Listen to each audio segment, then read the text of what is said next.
Look at her, Hunter. 32 years old, and she is still riding the bus like a teenager. My mother, Beatrice, laughed, her voice cutting through the warm air of the dining room like a serrated knife. I kept my head down, focusing intently on the dry turkey on my plate, but the humiliation burned the back of my neck. Hunter, my brother-in-law, swirled his expensive red wine and smirked, his blue eyes filled with that familiar condescending pity. You know, Jada, public transportation is great for the environment, but if you need a car, I can get you a beat-up trade-in from the lot. It might smell like wet dog, but at least it is wheels. The whole table erupted in laughter.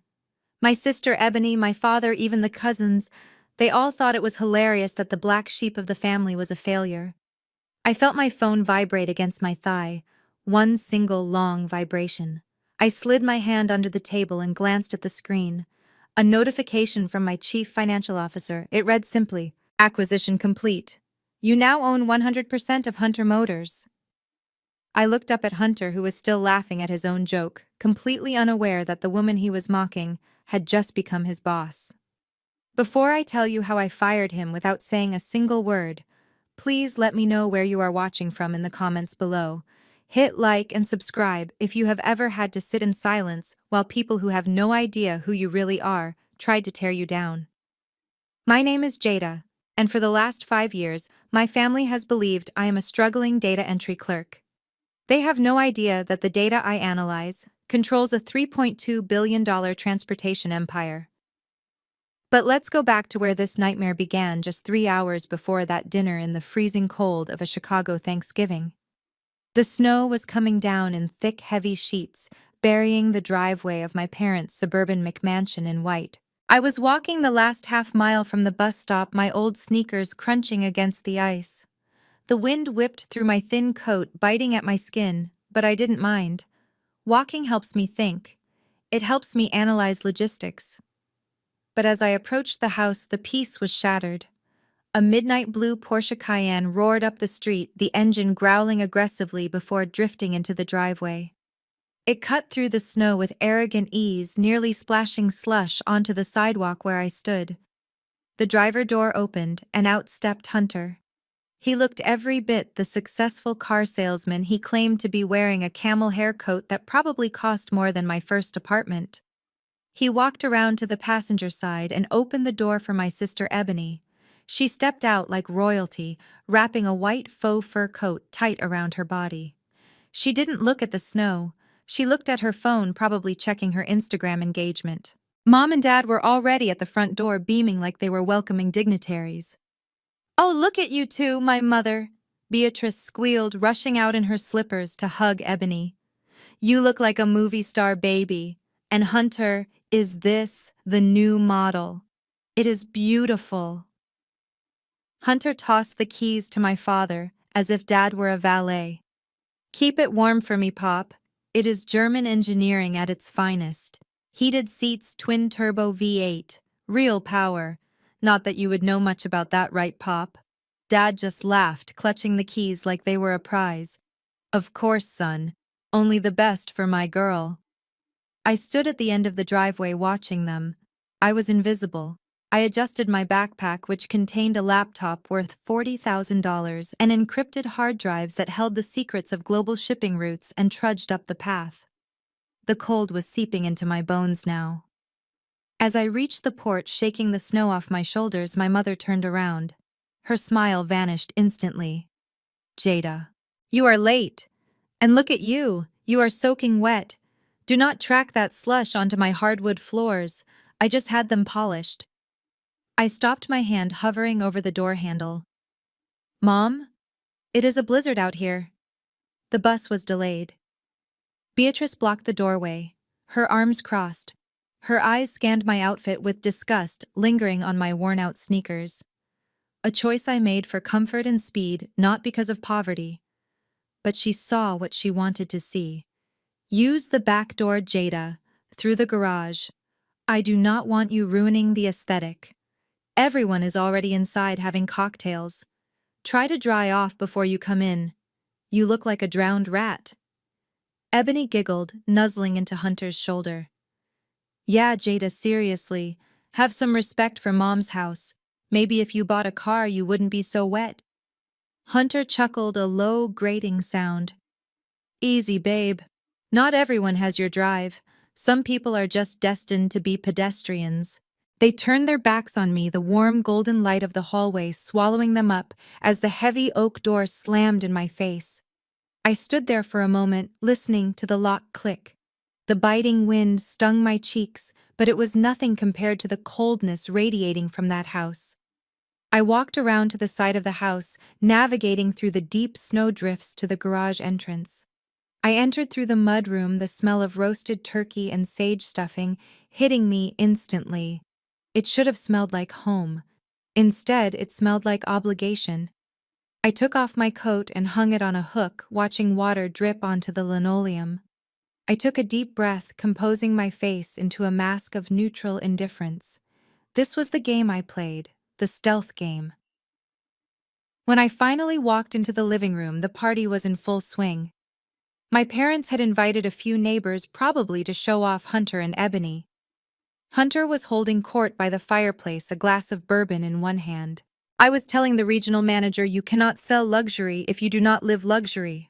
Hunter boomed, his voice projecting so everyone could hear. That is why I am the top earner at the dealership 3 years running. You have to project success. I tried to slip past them toward the kitchen to help, but Hunter spotted me. There she is. The traveler returns. He raised his glass in a mock toast. How was the commute, Jada? Meet any interesting characters on the public bus today? The neighbors turned to look. I felt the heat rise in my cheeks, not from shame, but from the sheer effort of keeping my mouth shut. It was fine, Hunter, I said quietly. Reliable. My father snorted from his recliner. Reliable. You know what is reliable, Jada? A job that pays enough to buy a vehicle. That is reliable. You are 32. When I was your age, I had 2 cars and a mortgage. I walked into the kitchen to escape, but there was no sanctuary there. Mom was basting the turkey, frantic and high-strung. Don't just stand there, Jada. Grab the tray of deviled eggs, and for God's sake, tuck your shirt in. You look sloppy. We have guests. I did as I was told. I carried the tray out, weaving through people who didn't bother to say hello to me. I was the help. I was the failure. I was the cautionary tale they whispered about to their children. See, that is why you go to business school like Ebony, not mess around with computers like Jada. Dinner was served an hour later. The dining table was set with Mom's best china. There were 12 seats, but when I looked for my name card, I didn't see it. Mom, where am I sitting? I asked. Beatrice didn't even look up from carving the bird. Oh, we ran out of room at the main table, honey. Hunter invited the Johnsons last minute. You can sit at the folding table in the hallway. It is quiet there. You like quiet, don't you? The folding table, in the hallway, like a child, like a servant. I saw Hunter whisper something to Ebony, and she covered her mouth to suppress a laugh. That was the moment.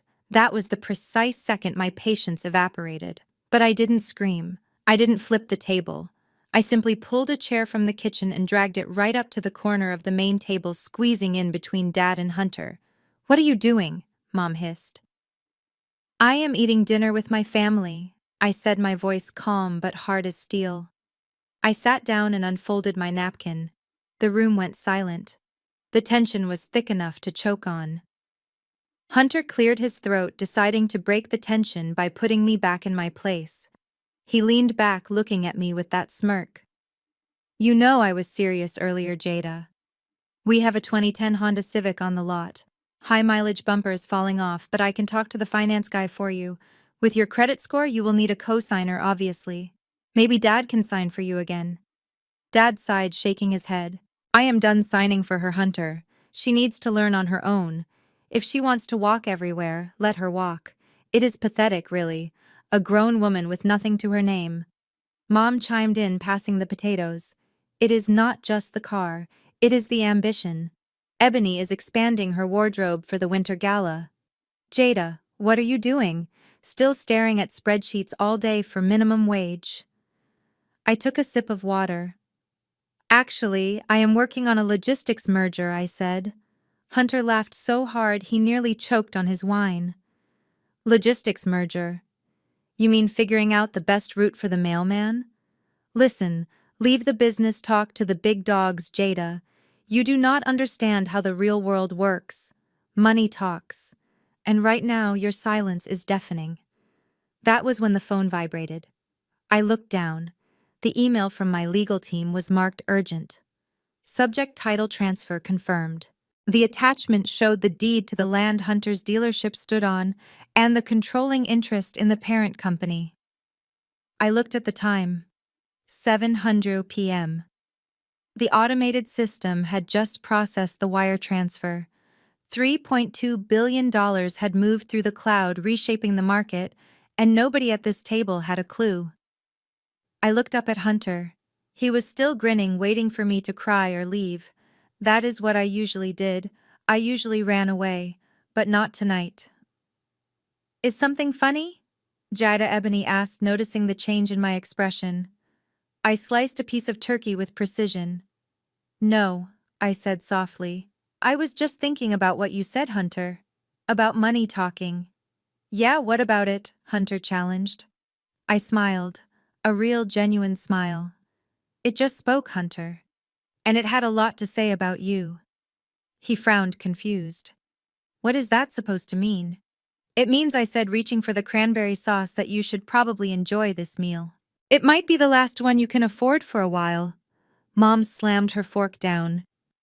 Jada, stop being rude. Apologize to your brother-in-law immediately. He tries to help you and you threaten him. I am not threatening him, Mother. I am advising him. Hunter rolled his eyes. You are crazy. This is why you are alone, Jada.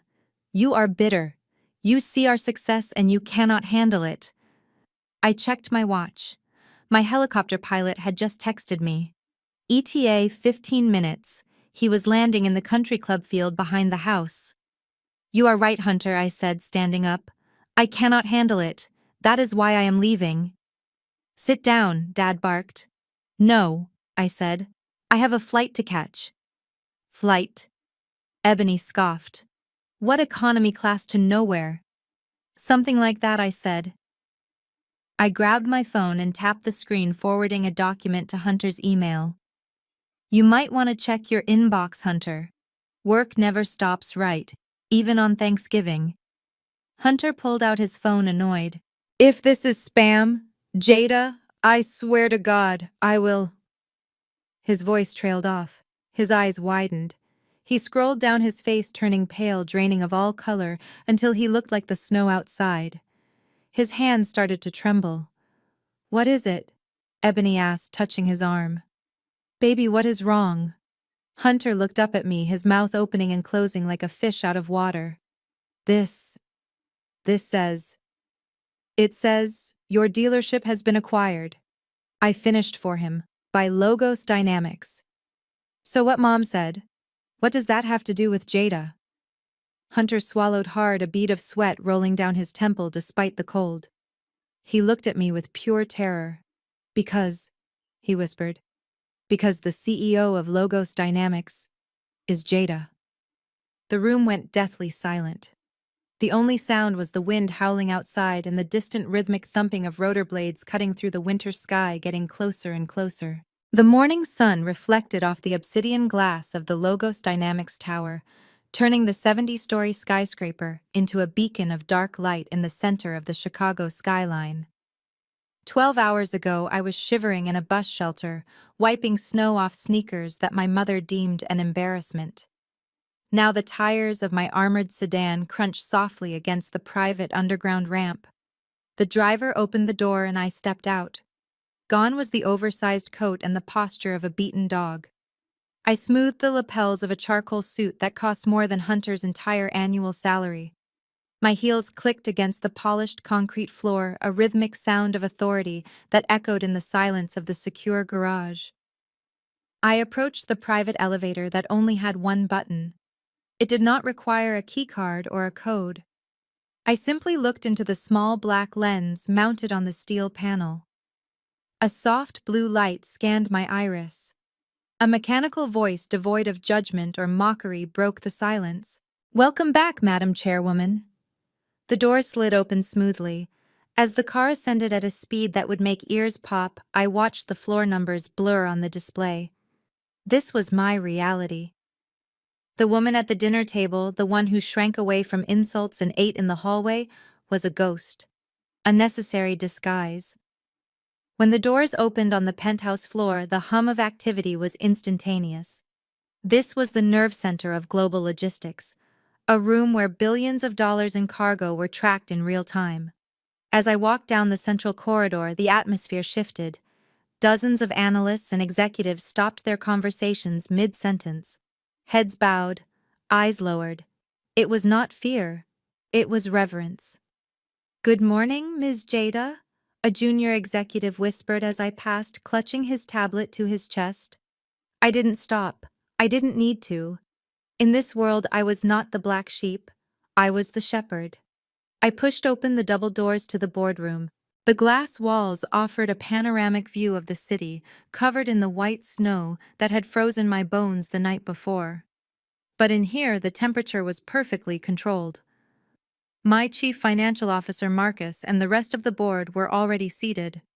They stood up in unison as I entered. I took my seat at the head of the table, placing my phone face down. "Let us begin," I said, my voice steady and commanding. "Give me the global status report." Marcus tapped the glass surface of the table, and a holographic map of the world materialized in the air before us. Thousands of tiny lights moved across oceans and continents representing ships, cargo planes, and autonomous truck fleets. "We have a supply chain bottleneck in the Suez Canal due to a sandstorm," Marcus reported, highlighting a red zone on the map. "Rerouting through the Cape will cost us 12 hours, but save 40% in potential insurance claims.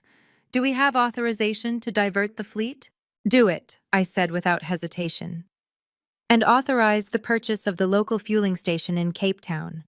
If we are going to use that route, we might as well own the infrastructure.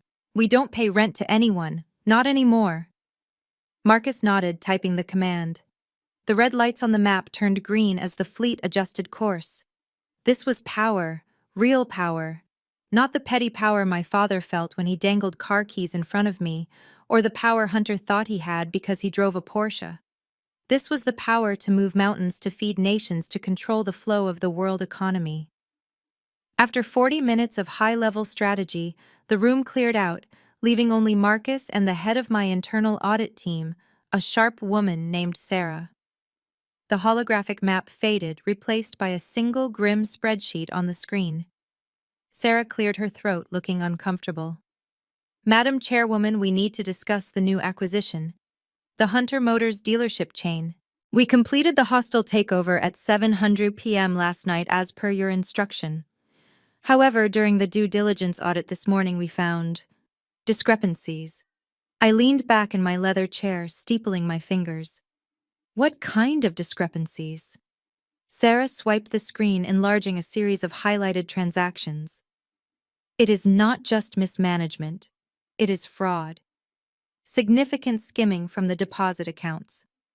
We have traced multiple transfers from the dealership's operating fund into personal accounts linked to a Mr. Hunter Vance. He has been taking cash deposits from customers with bad credit, promising to secure them loans, and then pocketing the money to pay off gambling debts. He is cooking the books to make his sales figures look higher than they are. Technically, the dealership is insolvent." I stared at the numbers. They were sloppy, amateurish. Hunter was not just a bully, he was a thief. And a stupid one at that. Sarah continued, her voice professional but cold. "Under normal protocol, we would fire the entire management team, immediately file police reports, and freeze their assets. I have the termination papers drafted and ready for your signature. We can have security escort him out of the building within the hour." I reached out and took the tablet from her. I looked at Hunter's face on the personnel file. He was smiling, that arrogant, winning smile. The same smile he gave me when he offered to help me buy a beat-up car. If I fired him now, he would play the victim. He would tell my sister and parents that the big bad corporation ruined him. He would hide the theft. He would never truly learn his lesson. And my family would never see him for what he really was. They would just blame me for not saving him, even if they didn't know I was the one firing him. No, I said softly. Marcus looked surprised. No, Jada, he is stealing from you. Every day he stays in charge, you lose money. I stood up and walked to the window, looking down at the tiny cars crawling through the slush on the streets below. Somewhere down there, Hunter was probably walking into that dealership right now, feeling like a king because he survived the night. He thinks he is untouchable. If we cut him off now, it is just a setback. I do not want a setback. I want a collapse. I turned back to face them. Do not fire him. In fact, I want you to do the opposite. Approve his request for the expansion budget. Inject $2 million of capital into the dealership's credit line. Send him an official commendation from the parent company, praising his aggressive sales tactics. Sarah's jaw dropped. You want to give him more money? He will just steal it. Exactly, I said, my eyes narrowing. He is a rat, Sarah. And you do not catch a rat by chasing it. You catch it by leaving out a pile of cheese so big he cannot resist it. Make him feel like he is the golden boy. Make him feel like the new ownership loves him. Let him buy more inventory. Let him hire more staff. Let him take Ebony on vacation. Let him dig the hole so deep that when the ground finally gives way, he won't just fall. He will be buried. Marcus slowly started to smile. He understood. You are fattening the pig before the slaughter. I picked up the stylus and signed the digital authorization for the funds. Not just that. I want him to bring my family down with him. They think money is everything. Let them taste it. Let them gorge on it. And then when they are choking on their own greed, we will turn off the tap. I handed the tablet back to Sarah, release the funds, and send an invite to the dealership management for the annual gala. Tell Hunter he is being considered for Executive of the Year. I want him there front and center when we expose everything. Sarah nodded, a look of terrified respect in her eyes. It will be done, Madam Chairwoman. I looked back out at the city. The snow was stopping, revealing the grime and the gray concrete underneath. My family thought I was nothing. They thought I was weak. They were about to learn that the quietest person in the room is usually the one holding the remote control to the explosives. And I had just set the timer. While I was in my office approving a multi-million-dollar infrastructure deal, my sister Ebony was fighting a very different kind of battle across town. I did not need a spy to tell me what was happening. I just needed to watch her Instagram live. She was standing in the middle of the Hermes boutique on Michigan Avenue, holding a Birkin bag that cost more than most people earn in a year. She had the camera angled perfectly to catch the lighting, her smile bright and practiced. Hey guys, she chirped to her followers. Just picking up a little treat for the gala tonight. You know how it is. A queen needs her armor. She placed her platinum credit card on the glass counter with a flourish. The sales associate, a woman with sharp eyes who had seen 1,000 women just like Ebony, ran the card. There was a pause. A long, uncomfortable silence that the live stream captured perfectly. The associate looked up. I am sorry, ma'am. The card has been declined. Ebony's smile faltered for a fraction of a second before she laughed, a high-pitched, nervous sound. That is impossible. Try it again. It must be your machine. The associate tried again. Beep. Declined. Do you have another form of payment? She asked politely. Ebony snatched the card back, her face flushing red beneath her heavy contour. This is ridiculous. I am going to call my bank. You people always have technical issues when a black woman walks in here. She turned to her phone, realizing she was still live streaming. She quickly ended the video, but the damage was done. I watched the replay in my office, sipping my espresso. The facade was cracking. Ebony did not have a bank error. She had a limit, and she had hit it hard. But instead of retreating, she did what she always did. She screamed. She made a scene until the manager came out, and then she stormed out of the store claiming she was taking her business elsewhere. She wasn't a victim of the system. She was a victim of her own delusion. My phone rang. It was my mother, Beatrice. I let it ring twice before answering. I knew exactly what this call was about. Ebony would have called her crying, spinning a story about how the mean store clerk humiliated her. Jada. Come over here right now, Mom demanded. We have a family emergency. I sighed. An emergency usually meant someone was dying. In my family, it meant someone was embarrassed. I left the office changing back into my comfortable, nondescript clothes in the car. When I arrived at the house, the emergency was immediately apparent. The living room was a disaster zone from the Thanksgiving party the night before. Wine stains on the carpet, empty glasses everywhere, and piles of dishes in the sink. Mom was sitting on the sofa massaging her temples while Ebony lay sprawled on the chaise lounge, sobbing dramatically with a cold compress over her eyes. Thank God you are here, Mom said, not bothering to stand up. Look at this place, Jada. It is a pigsty. The maid is off today and I have a migraine. You need to clean this up before Dad gets home. He cannot see the house like this. I stood in the doorway looking at the mess. So the emergency is dirty dishes, I asked. Don't be smart, Mom snapped. The emergency is your sister. She is under a tremendous amount of stress. Being a public figure is exhausting, Jada. You wouldn't understand because nobody knows who you are. But Ebony has a reputation to maintain, and right now that reputation is under attack. Ebony sat up, her mascara running down her cheeks. They humiliated me, Jada. It was a glitch, a banking glitch. But now I can't buy my dress for the gala. Hunter is going to be executive of the year, and I can't show up looking like a pauper. Mom walked over to the mantel and picked up a piece of paper. It was a credit card statement. She walked over to me and shoved it into my hand. We need you to handle this, Jada. Just a small administrative error. Hunter's bonus hasn't cleared yet, and Ebony's card is maxed out. We need you to pay this so she can get her dress and clear the balance. I looked at the bill. It wasn't a small administrative error. It was $5,000. $5,000 for clothes, spa treatments, and dinners all charged in the last 3 weeks. You want me to pay $5,000? I asked, keeping my voice level. Mom, I work in data entry. That is 3 months of rent for me. Mom waved her hand dismissively. Oh, please. We know you have savings. You don't spend money on anything. You wear those rags, you take the bus, you don't go out. You must have a nest egg sitting there. Stop being stingy. This is for your sister. This is for the family image. I looked at Ebony. She wasn't even looking at me. She was back on her phone, probably deleting comments about the declined card. She expected this.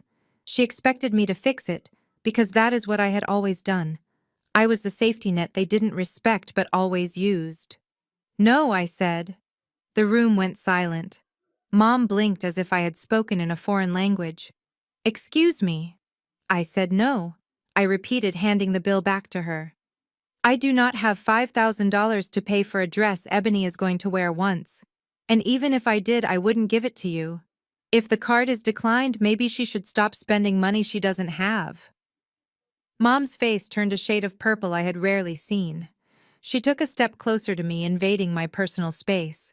Her perfume was overpowering, a cloying floral scent that made me nauseous. How dare you, she hissed. How dare you stand there and lecture us about money? I carried you for 9 months, Jada. I pushed you out into this world. I fed you, clothed you, and put a roof over your head. And this is how you repay me. By watching your sister suffer over a few measly dollars. She is not suffering, Mom, I said, standing my ground. She is facing consequences. There is a difference. Mom poked a manicured finger into my chest. You are jealous. That is what this is. You are jealous because Ebony shines and you fade into the background. You are jealous because she has a husband who loves her, a man who is going places, and you have nobody. That stung. She knew exactly where to aim. Look at you. Mom continued, her voice rising to a shout. You are 32 years old and you are alone. And do you know why?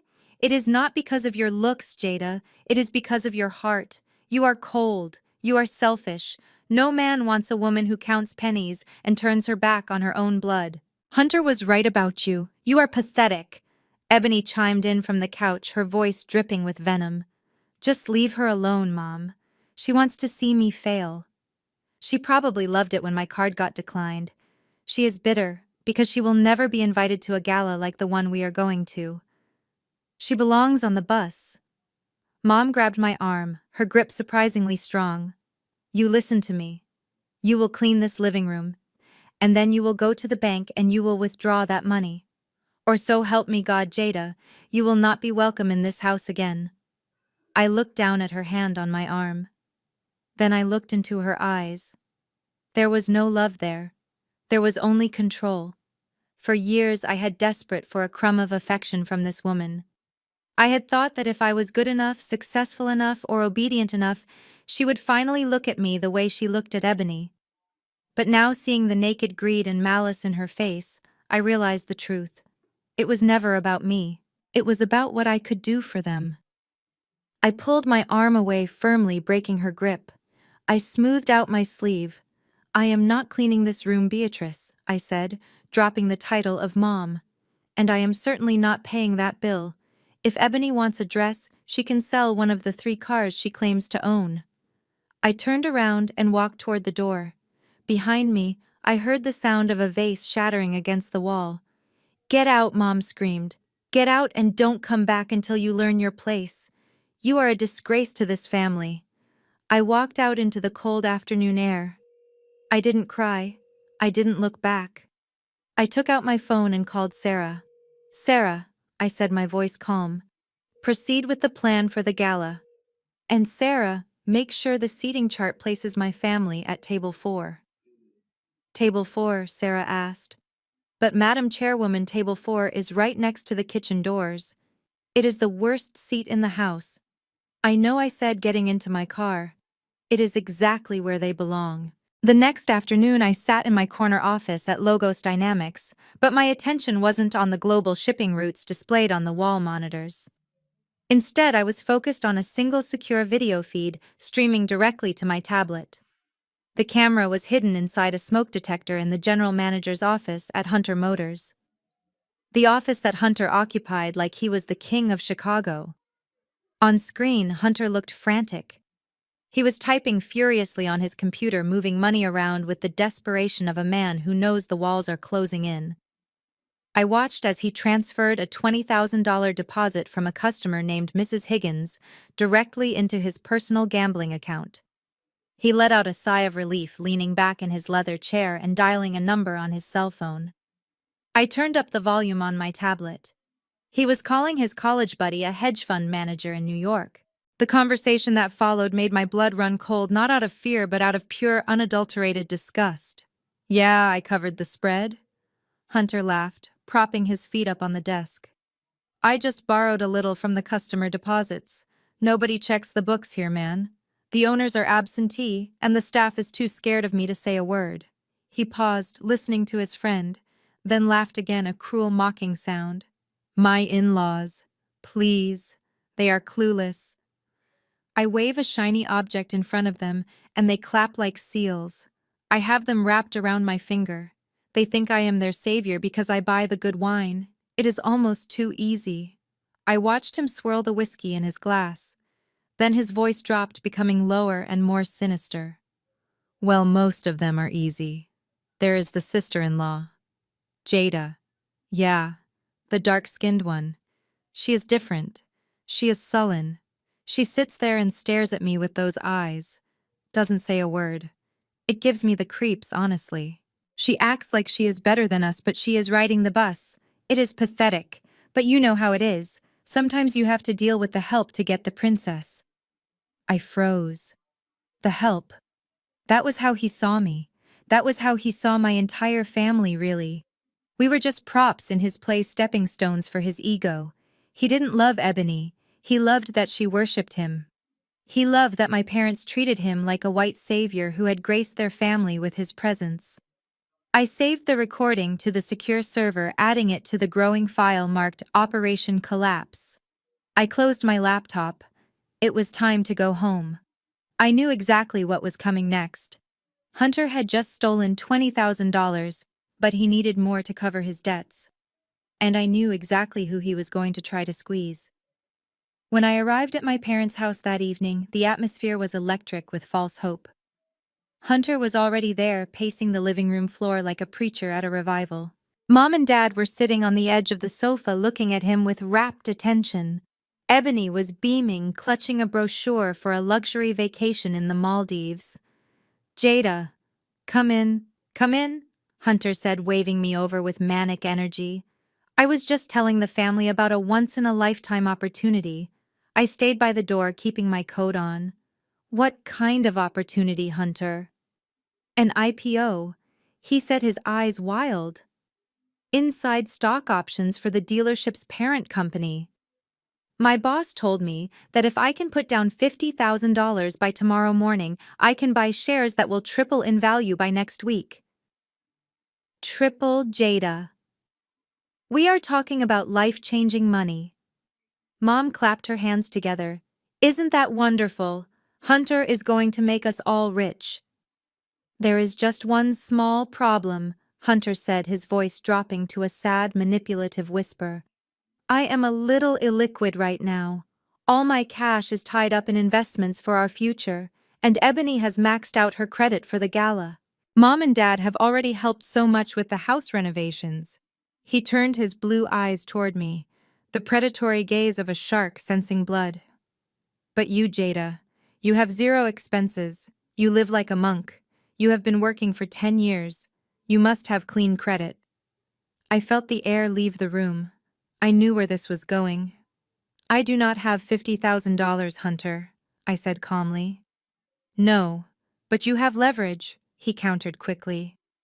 I have a friend who runs a private lending company, high risk, high reward.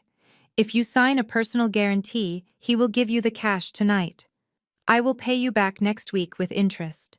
Double interest. My mother stood up, her face flushed with excitement. Jada, this is it. This is your chance to finally contribute to this family. Hunter is offering you a deal.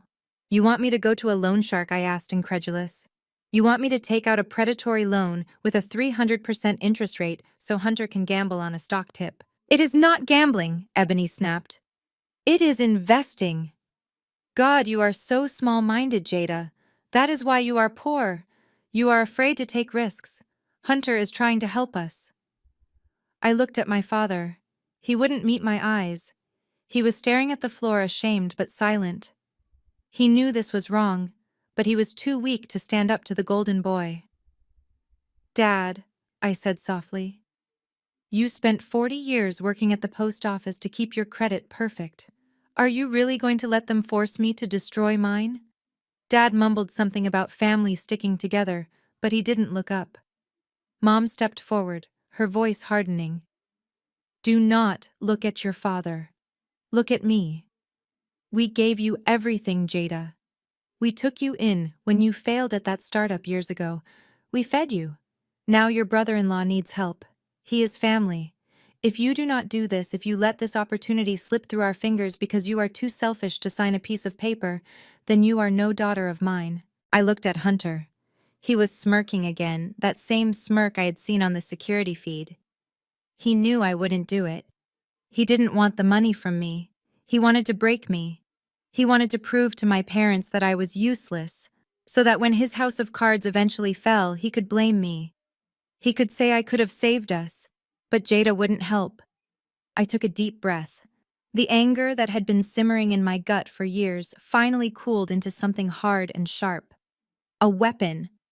I will not sign the loan, I said. Hunter threw his hands up. Unbelievable. Absolutely unbelievable. Mom pointed to the door. Then get out. If you cannot support this family, you don't deserve to be part of it. Get out of my house, Jada. I opened the door, the cold wind hitting my face. I looked back at them one last time. My mother blind with greed. My sister lost in vanity. And Hunter the architect of their destruction. I hope that investment pays off, Hunter, I said, because you are going to need every penny. I walked out into the night. As I walked down the driveway, I pulled out my phone and called my head of security. It is Jada, I said. Flag Hunter's IP address and send the recording of his phone call to the district attorney. But hold off on the arrest warrant. I want him to walk into that gala tomorrow night thinking he has won. I want the fall to be spectacular. The living room of my parents' house felt less like a home and more like a courtroom where the verdict had already been decided. The air was thick and stagnant, smelling of my mother's heavy perfume and the lingering scent of stale coffee. Mom and Dad sat on the love seat, their postures stiff and unyielding. Ebony was pacing back and forth near the fireplace, her heels clicking aggressively against the hardwood. And there sat Hunter, lounging in my father's favorite armchair, like a king on a throne, a folder of documents resting casually on his knee. I stood in the center of the room, still wearing my coat, feeling the collective weight of their judgment pressing down on me. Nobody offered me a seat. Nobody offered me a drink. "We are having a family meeting," Beatrice announced, her voice leaving no room for argument. "And since you are technically still part of this family despite your best efforts to embarrass us, we have decided to give you a chance to redeem yourself." Hunter leaned forward, that oily smile spreading across his face. He extended the folder toward me. "It is a simple formality, Jada. A standard cosigner agreement. Since you refused to take out the loan yourself, we found another way." I took the folder and opened it. My eyes scanned the legal jargon and my stomach churned. It was not just a loan agreement, it was a collateral lien. They were asking me to put up my apartment as collateral for a high-risk business loan of $200,000. I looked up confused. "You want me to put up my apartment? But you guys always say I live in a shoebox. Why would a bank want my apartment as collateral?" Ebony stopped pacing and let out a sharp, cruel laugh. "Oh, honey, don't flatter yourself. The bank doesn't want your little studio." But Hunter's financial advisor said that since you have lived there for 5 years and paid rent on time, showing stability, we can use your lease history to bolster the application. It shows character or whatever. I almost laughed out loud. They thought I was renting. They had no idea that I had bought the entire building 4 years ago through a shell company. They had no idea that the shoebox they mocked was actually a 5,000 square foot penthouse with a private elevator. They were trying to leverage a property they didn't even understand to fund Hunter's gambling addiction.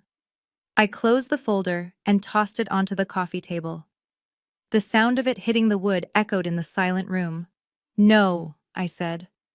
The word hung in the air, sharp and final. "Excuse me," my father said, his voice low and dangerous. "I said no." I repeated, looking directly at Hunter. "I will not sign this. I will not put my home on the line for this." "You are being selfish," Mom snapped. "We are talking about your brother-in-law's future, about your sister's future." "I am talking about reality, Mom," I said, my voice rising for the first time.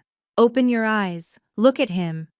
Hunter is not investing. He is drowning. He is scamming you." Hunter stood up abruptly, his face flushing red. "Watch your mouth, Jada." "No, you watch yours," I countered, taking a step toward him. "I know about the gambling, Hunter. I know about the debts. I know you are stealing from the dealership to pay off bookies," liar, Ebony screamed. She rushed across the room, her face twisted in rage. "You are a liar, Jada. You are just jealous because my husband is successful and you are nothing." She raised her hand and struck me. The slap was loud and stinging. My head snapped to the side. My cheek burned, but the physical pain was nothing compared to the shock. I touched my face, slowly turning back to look at them. My father didn't move. My mother didn't gasp. They just watched as if I deserved it. As if I were an unruly child who needed to be disciplined. Hunter chuckled, a dark, ugly sound. He walked over to Ebony, wrapping his arm around her waist, pulling her close as if to protect her from me. "You see that, Ebony?" he said, looking at me with pure contempt. "That is the ugly face of envy." He reached into his pocket and pulled out a crisp $100 bill. He crumpled it up and threw it at me. It hit my chest and fell to the floor. "Here," he sneered. "Since you are so worried about money, take that. It should cover your taxi ride back to the ghetto. Do not be jealous just because I am a white man who knows how to make money and you are just a bitter little girl stuck in the slow lane. It is not my fault I was born to win and you were born to lose." I looked at the money on the floor, then I looked at my parents. Dad was looking away, unable to witness the shame of his own silence. Mom was glaring at me, her chin raised in defiance. "Pick it up," Mom said coldly. "Pick it up and get out." I stared at her. The woman who gave birth to me. The woman who was supposed to protect me. In that moment, something inside me broke. Not the kind of break that leaves you shattered, but the kind that snaps a tether, setting you free. I stepped over the money. I straightened my coat. I looked at each of them in the eye, memorizing this moment. I wanted to remember exactly how they looked when they threw me away. "I am not jealous, Hunter," I said, my voice deadly calm. "And I am not losing. I am done." I turned to my parents. "I hope you enjoy the gala tomorrow. I really do. Because after tomorrow, the only time you will see me is on the news." I turned on my heel and walked toward the door. Mom's voice followed me, shrill and desperate. "You walk out that door, Jada, and you are dead to us. Do not come crawling back when you are hungry. Do not come back begging for a handout." I opened the front door. The cold night air rushed in, cleansing the stench of betrayal from my lungs. "Don't worry, Beatrice," I said without looking back. "I won't." I slammed the door shut. The sound was final, like a gavel coming down in a courtroom.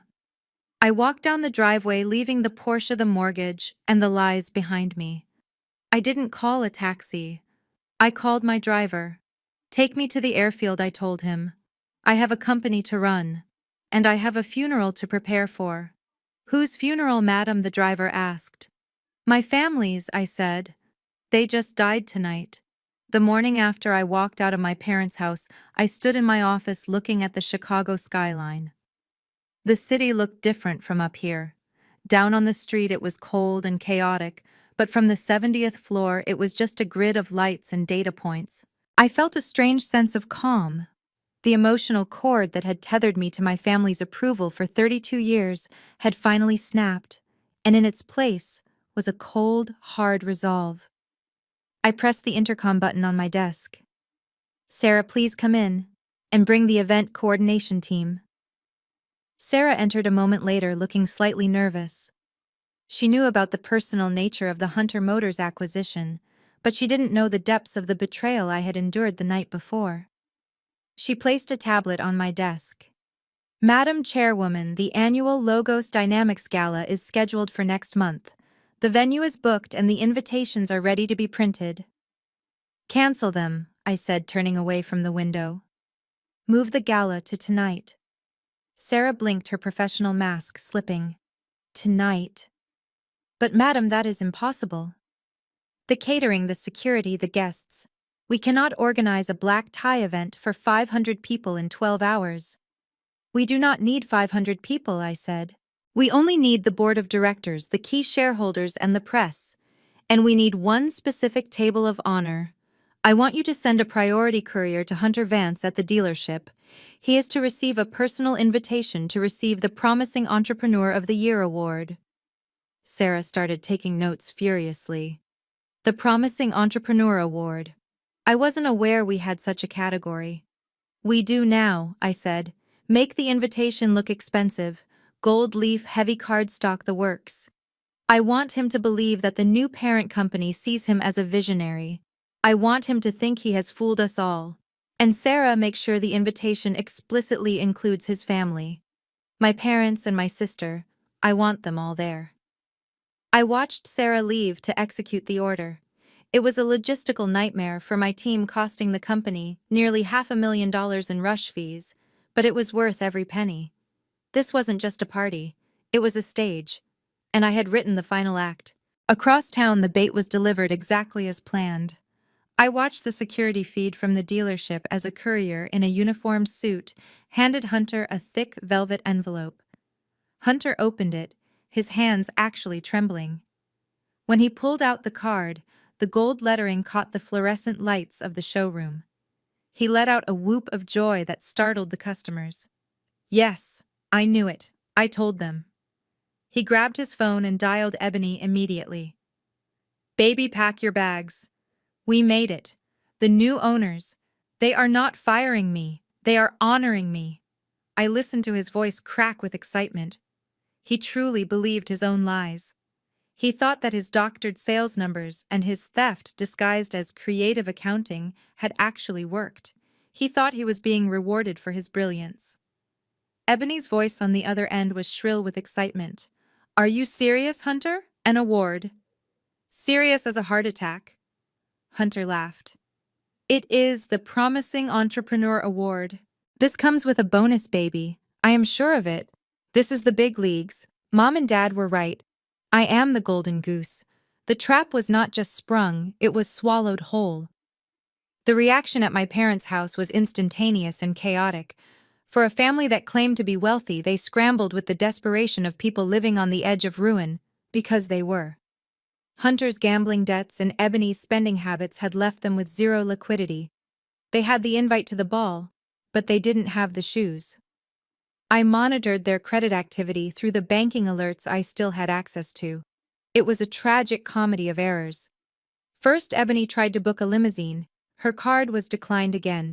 Instead of accepting defeat, she called a predatory payday lender. I saw the inquiry hit her credit report instantly. She took out a $2,000 loan at 400% interest just to rent a stretch Hummer for 4 hours. Then came the close. My mother Beatrice insisted that they could not be seen in anything they had already worn. "We need to look like old money," she told them, completely missing the irony that old money doesn't buy new dresses for every dinner. They raided their own jewelry boxes. I watched the GPS tracker on my father's phone as he drove to a high-end pawn shop downtown. It broke my heart for a split second to realize what he was selling. It was his grandfather's pocket watch, the one heirloom he had sworn never to part with. He sold it for a fraction of its value just to hand the cash to my mother so she could buy a sequined gown that looked cheap despite its price tag. They were liquidating their actual legacy to buy a fake image. Back at the house, the atmosphere was manic. Ebony was screaming at a makeup artist she had hired, demanding more contour to hide the stress lines on her face. Hunter was pacing around, rehearsing his acceptance speech in the mirror. "I would like to thank my family for their unwavering support." He practiced adjusting his tie. "And I would like to thank the leadership at Logos Dynamics for recognizing real talent." I sat in my office listening to the audio bug I had planted in the living room years ago for security. Hearing him thank the leadership of Logos Dynamics was the ultimate irony. "You are welcome, Hunter," I whispered to the empty room. Mom was fussing over Dad, trying to squeeze him into a tuxedo that was a size too small. "Stand up straight, Arthur. We are sitting at the table of honor. We are going to be dining with billionaires. We have to show them that the Vances belong in this world. And thank God Jada won't be there to ruin the aesthetic.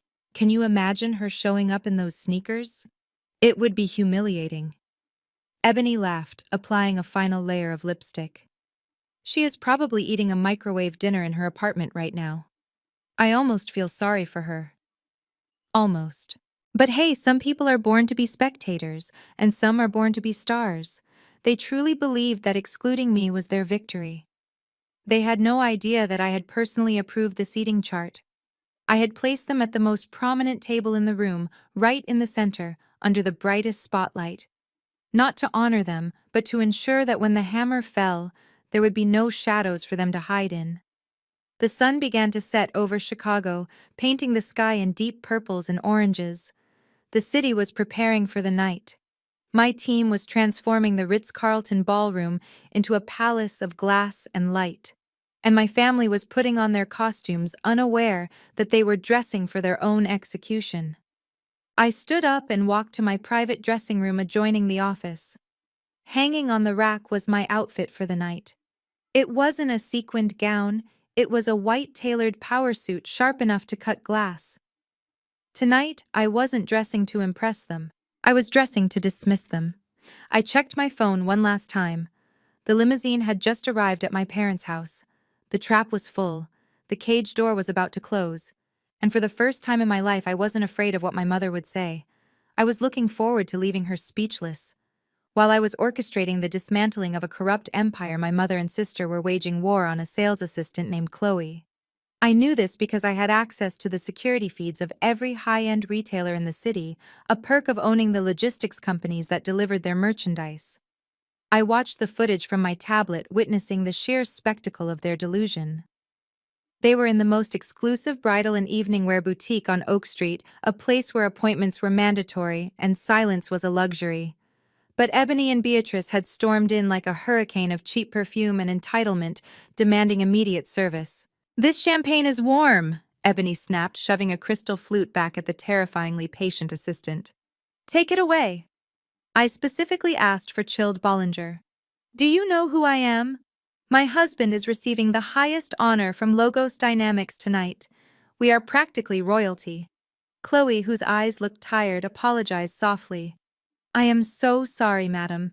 Let me get you a fresh glass. And for the dress, we found the emerald gown you requested, but the rental deposit is quite steep." "Rental?" Mom screeched, causing two other customers to look over in horror. "We are not renting. We are buying. My daughter does not wear used clothes. She is the wife of a future CEO. Put it on the tab. We will settle it later." I watched as Mom aggressively pulled a dress off the rack. It was a sequined monstrosity that sparkled under the halogen lights, loud and desperate, just like her. She held it up to Ebony. "Oh, honey, this is it. This screams money. When you walk into that gala, everyone will know you are the most important woman in the room. That little rat Jada is probably ironing her work uniform right now. Can you imagine? She is probably going to eat a frozen dinner while we dine on lobster." Ebony laughed, stepping into the changing room and throwing her coat on the floor for the assistant to pick up. I almost feel bad for her mom. Almost. It must be so hard to be so mediocre. But hey, at least she doesn't have the pressure of being us. Being this fabulous is a full-time job. They spent the next hour terrorizing the staff. They complained about the lighting. They complained about the music. They made the tailor pin and repin the hemline of Ebony's dress until the poor woman's fingers were bleeding. Every sentence out of their mouths was punctuated with the words "chairman" or "Logos Dynamics." They were using my title, my company, and my reputation to bully service workers who earned in a month what Ebony spent on lunch. It was nauseating. But it was also perfect. The higher they climbed on their pedestal of arrogance, the harder they would fall when I kicked it out from underneath them. I closed the video feed. I had seen enough. The silence of my office was a welcome relief. I turned my chair back to my desk where the real preparation was happening. While they were worrying about sequins and hemlines, I was worrying about prison sentences and asset forfeiture. Spread out on my glass desk was the physical file on Hunter Vance. It was 3 inches thick. My forensic accountants had done a thorough job. Every illegal wire transfer, every faked invoice, every gambling debt paid with stolen corporate funds was documented, time-stamped, and verified. I picked up a red pen. It felt heavy in my hand like a weapon. I flipped to the page marked Personal Assets. Hunter had been clever, or so he thought. He had hidden money in offshore accounts in the Caymans, thinking the jurisdiction would protect him. He didn't realize that Logos Dynamics owned the bank he used. I picked up my phone and dialed Marcus. "Execute the freeze," I said. "On everything," Jada Marcus asked. "Even the joint accounts with your sister." Everything, I confirmed. The house, the cars, the checking accounts, the offshore funds. Leave them with nothing but the clothes on their backs. I want the cards to decline before the first course is served." "Done," Marcus said. "The writ of attachment has been filed. The moment Hunter steps onto that stage, he is technically bankrupt." I hung up. I looked at the file one last time. There was a photo of Hunter and Ebony on vacation in Cabo last year, paid for with money stolen from a widow's pension fund. They looked so happy, so carefree. I felt a twinge of sadness, not for them, but for the little girl inside me who used to worship her big sister. That little girl was gone now. She had died the moment Ebony slapped me. A soft chime from the elevator broke my concentration. The doors slid open, and a courier walked in carrying a long black garment bag. He placed it reverently on the sofa and bowed slightly before leaving. There were no sequins. There was no gold leaf. I unzipped the bag and let the fabric pool into my hands. It was a white tuxedo suit, custom tailored in Milan. The fabric was silk and wool, structured yet fluid. It was stark clean and imposing.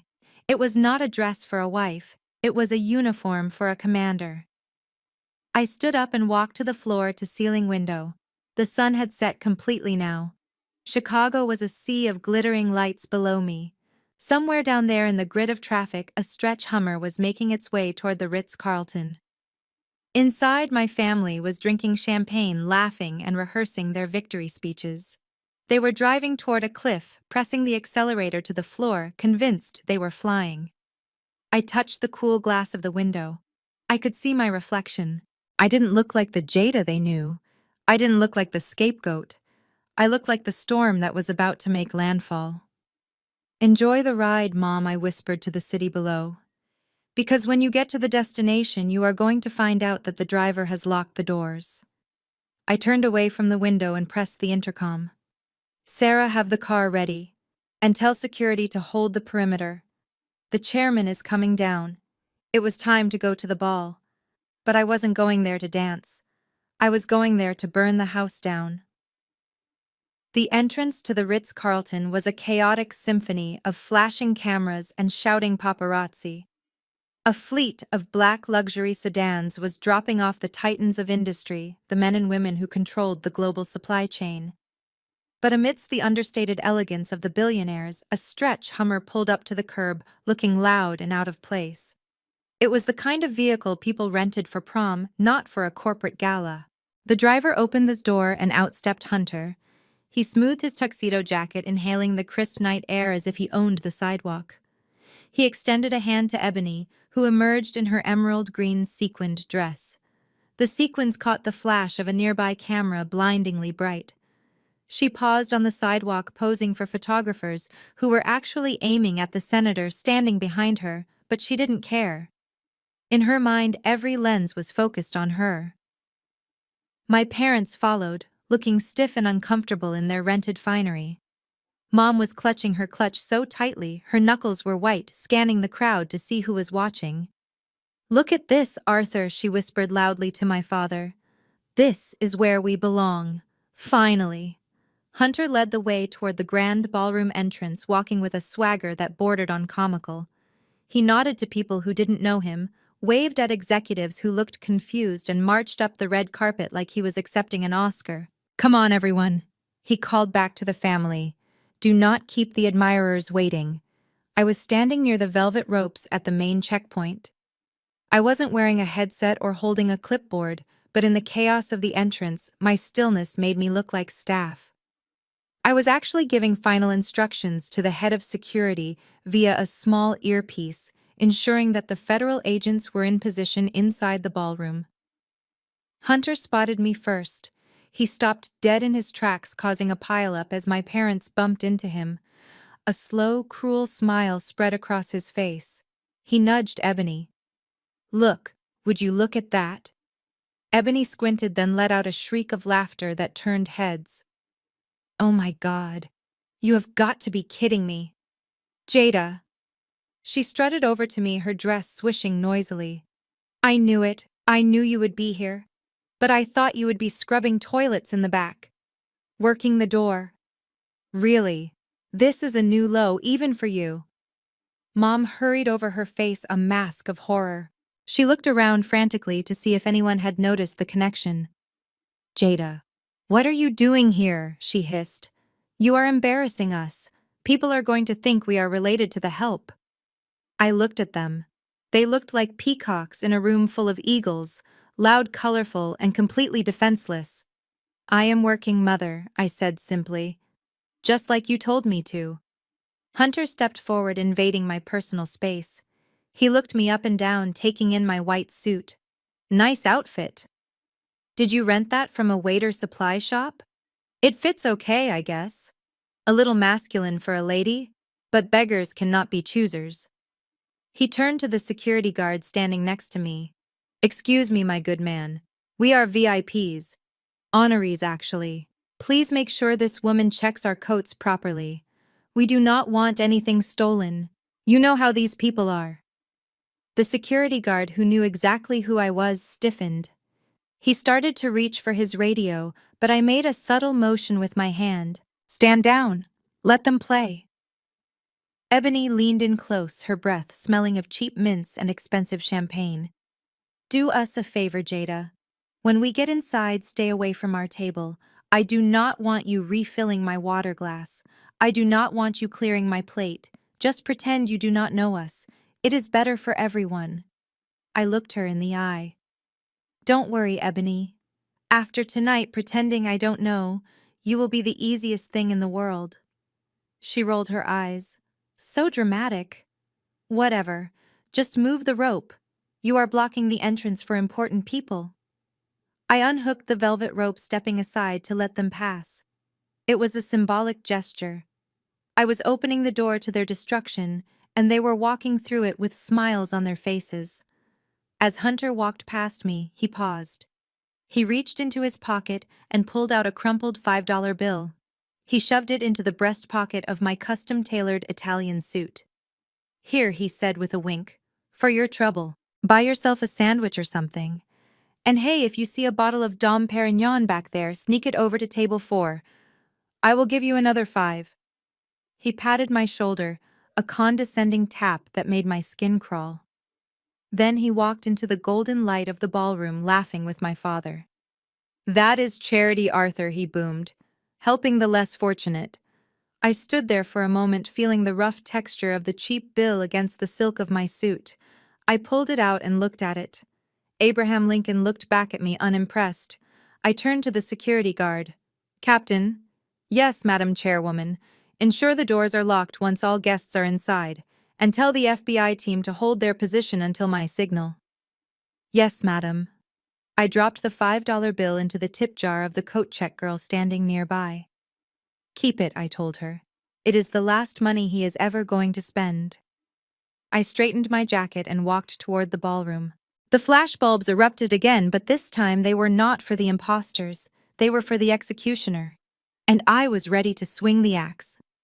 The inside of the Ritz-Carlton ballroom was not just a room. It was a cathedral of capitalism, a sprawling expanse of gold leaf ceilings, velvet drapery, and crystal chandeliers that hung like frozen fireworks above the heads of Chicago's elite. The air smelled of expensive perfume-aged cognac and the kind of old money that does not need to shout to be heard. But my family did not understand the language of old money. They only knew how to scream. An usher in white gloves led them through the maze of round tables past senators, tech moguls, and shipping magnates. My mother, Beatrice, walked with her chin held so high she nearly tripped over the hem of her sequined dress. She clutched my father's arm, whispering aggressively, "Do you see who that is, Arthur? That is the governor. And over there, isn't that the owner of the Bears? Act natural. Act like we have dinner with them every Tuesday." When the usher stopped at table 4, right in the center of the room directly in front of the stage, my family nearly fainted with delight. It was the best seat in the house. A round table draped in heavy white linen set with silver cutlery that gleamed under the spotlight. The centerpiece was a tower of white orchids that probably cost more than my parents' mortgage payment. Ebony pulled out her chair and sat down immediately, taking a selfie with the stage in the background. "Oh my God," she squealed. "We are literally front row. Hunter, look at this view. Everyone in the room has to look at us to see the stage. We are practically the stars of the show." Hunter sat down and unbuttoned his jacket, looking around with a smug satisfaction that made my stomach turn as I watched from the monitoring booth in the wings. He snapped his fingers at a passing waiter. "Champagne, the good stuff, and keep it coming. My throat is parched from all this winning." My mother leaned in her eyes wide. "This is it. This is the life Jada tried to tell us we couldn't afford." Poor girl. If she could see us now sitting here while she is probably eating instant noodles in her studio apartment, she would die of envy. It is tragic, really. She just never had the pedigree for this world. The other seats at table 4 were occupied by 3 men in sharp gray suits. Hunter, assuming they were just fellow admirers of his genius, immediately launched into his performance. He extended a hand to the man on his right, a silver-haired gentleman with eyes like flint. Hunter Vance Hunter announced loudly. Top earner at Hunter Motors. Soon to be regional director if the rumors are true. And you are. The man shook his hand firmly. Sterling. I work in acquisitions. Acquisitions? Hunter laughed, slapping the man on the back. Boring stuff, huh? Just pushing paper. See, I am in sales. I am on the front lines. I am the rainmaker. You corporate guys in your ivory towers, you don't understand the thrill of the hunt. You don't understand how to look a client in the eye and make him believe he needs a car he cannot afford. That is an art form. Mr. Sterling smiled a thin, dangerous smile that Hunter was too drunk on ego to read. Is that so? You make them buy what they cannot afford. Absolutely, Hunter bragged, taking a gulp of champagne. It is all about psychology. You sell them the dream. You tell them the car will make them respected, will make them powerful. People are sheep, Mr. Sterling. They want to be led. Take my in-laws here. Great people, simple people. But they need guidance. I guide them to the best investments, the best cars. I carry the weight of this family on my shoulders because, let's be honest, nobody else has the vision. Ebony beamed, resting her head on his shoulder. He is so humble, but it is true. My sister, for example, she is hopeless. Zero ambition. She actually works in logistics or something dull like that. Probably packs boxes in a warehouse. Hunter tries to help her, but some people just want to be bottom feeders. Mr. Sterling glanced at the other two men at the table. They exchanged a subtle look. A look that said the target has confirmed his own guilt. I see, Sterling said quietly. So you believe leadership is about manipulation? Hunter winked. It is about control, my friend.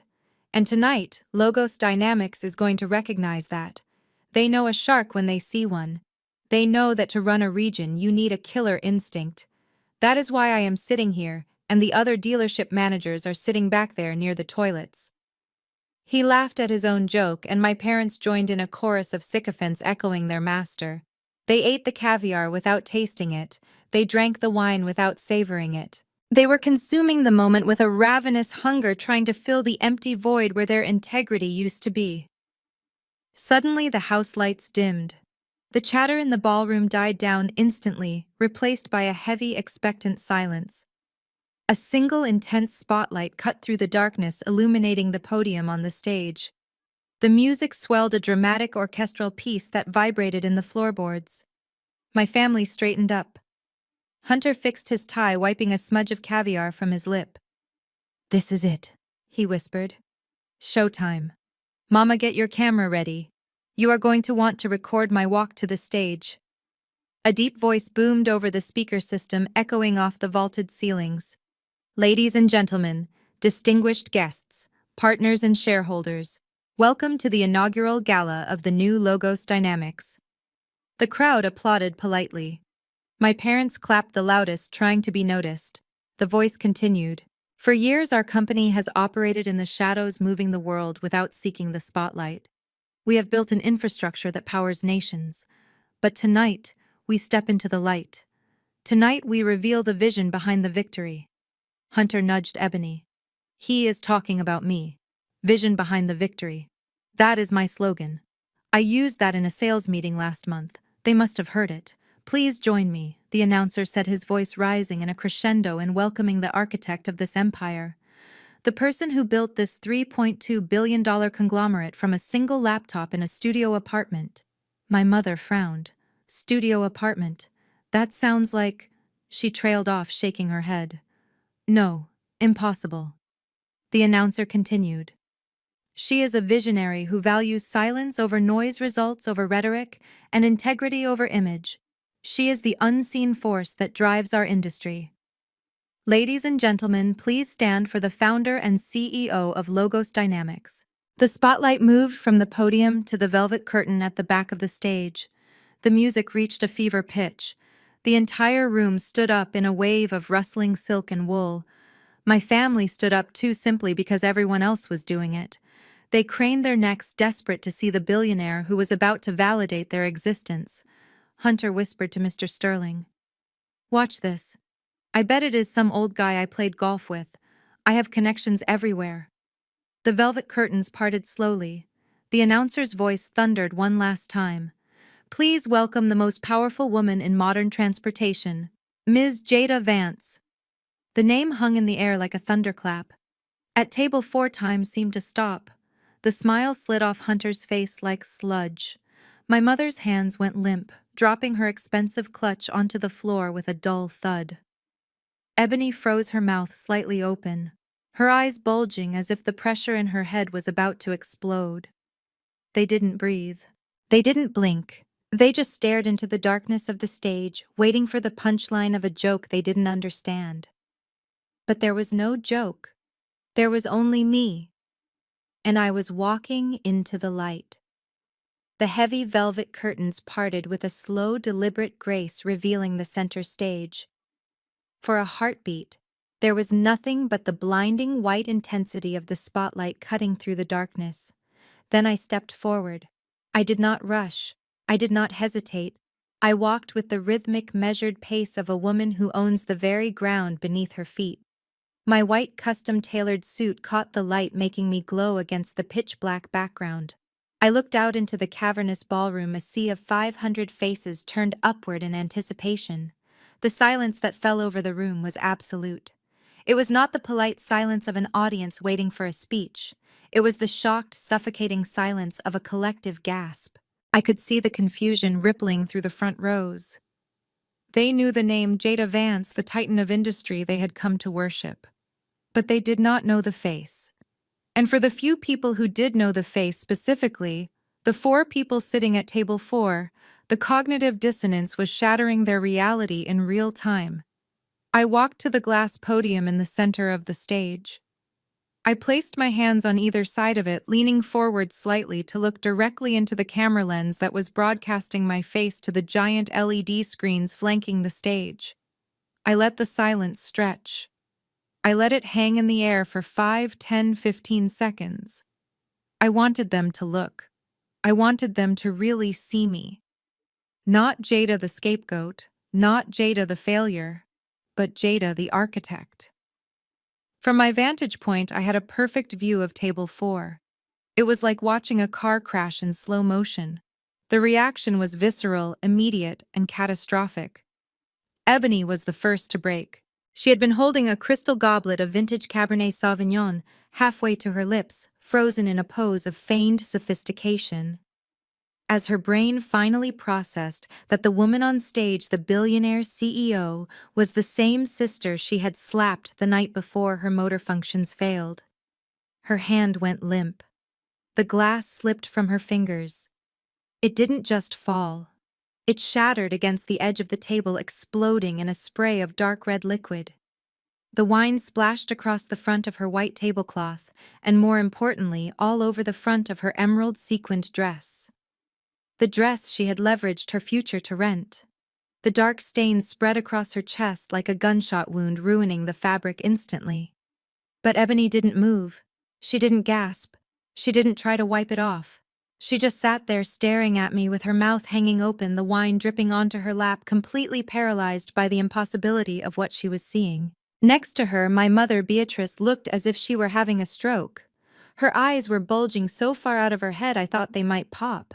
Her face, usually so composed and painted with disdain, was twisted into a mask of grotesque shock. She was gripping the edge of the table so hard her knuckles were white, her long manicured nails digging into the linen. She was mouthing my name over and over again, but no sound was coming out. Jada, Jada, Jada.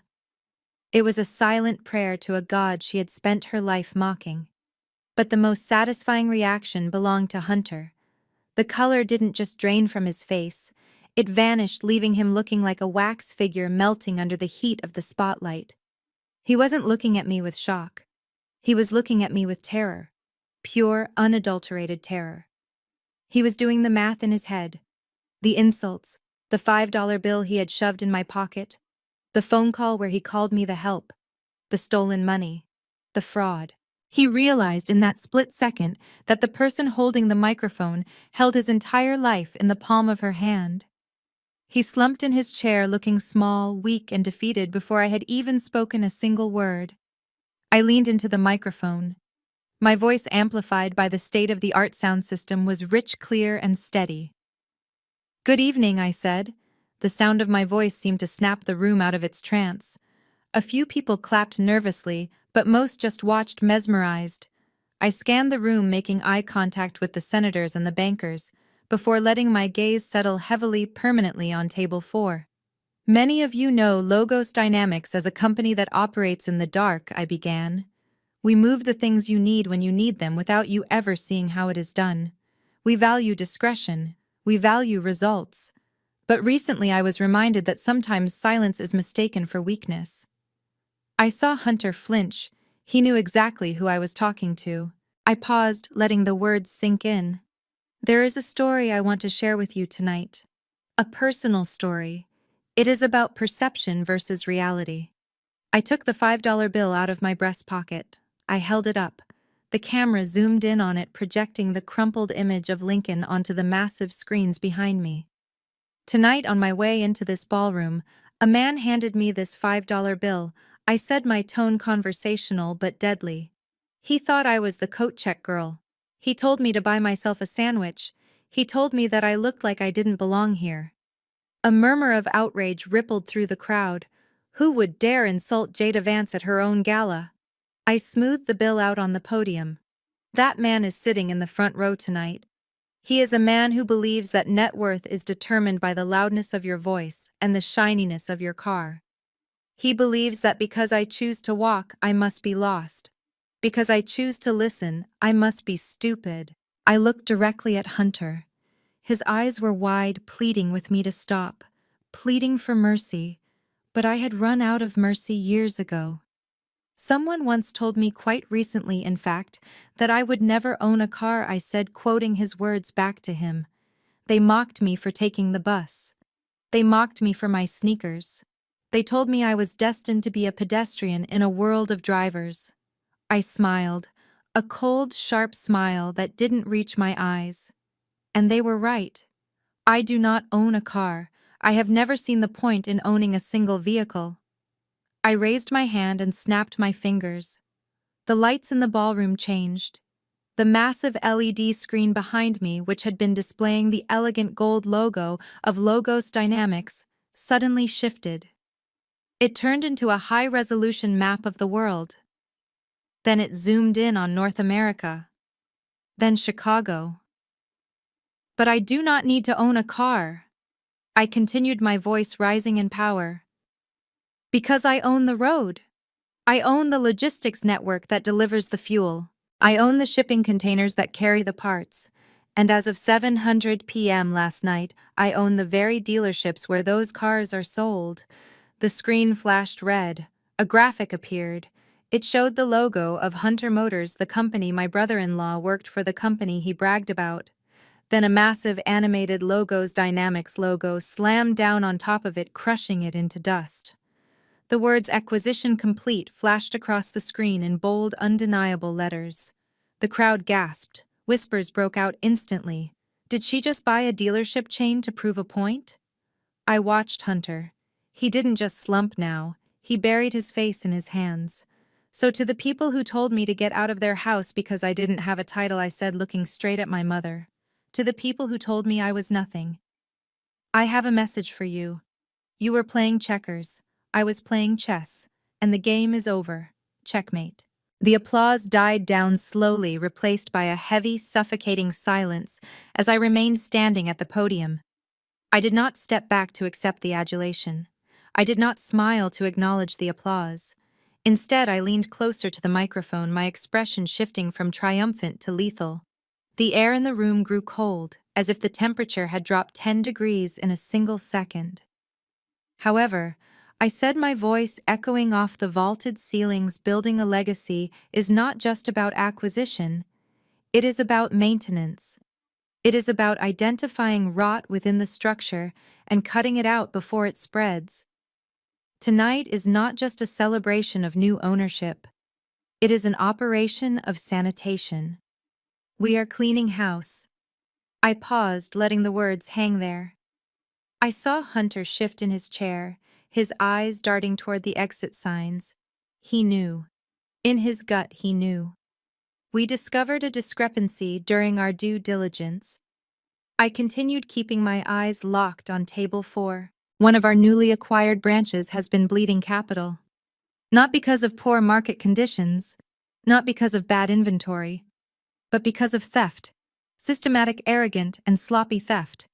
$5 million. That is the amount that has been siphoned off from customer deposits in operational funds over the last 3 years. A gasp rippled through the crowd. $5 million was not a rounding error. It was a felony. My mother Beatrice looked at Hunter. For the first time, her blind adoration cracked. "Hunter," she whispered loud enough for the nearby tables to hear. "What is she talking about? Tell her she is wrong." Hunter didn't answer. He was too busy trying to figure out if he could outrun the security team stationed at the doors. I pressed the button on my remote. The massive LED screen behind me shifted again.